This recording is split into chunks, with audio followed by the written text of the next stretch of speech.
नमस्कार मंडळी, स्वागत आहे तुमचं माझ्या चॅनलमध्ये। आज आपण पाहणार आहोत ढोकळा रेसिपी। प्रथम मी एका भांड्यामध्ये 2 कप बेसनाचं पीठ घेतलेलं आहे। त्यानंतर मी त्याच्यामध्ये चवीनुसार मीठ घेतलेलं आहे।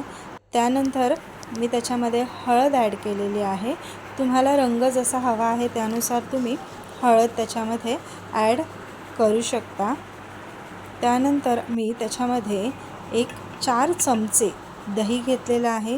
त्यानंतर थोडंसं तेल त्याच्यामध्ये मी घेतलेलं आहे आणि हळूहळू मी त्याच्यामध्ये पाणी ओतून बॅटर व्यवस्थित त्याचं मिश्रण करून घेत आहे।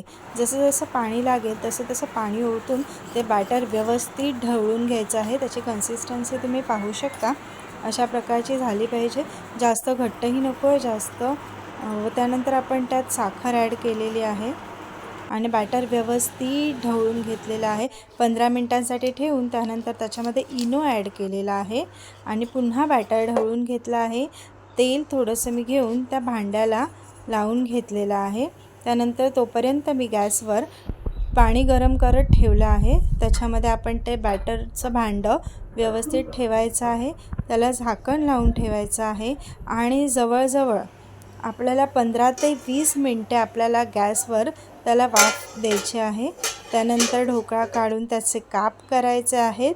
तुम्ही पाहू शकता ढोकळा खूप स्पंजी झालेला आहे।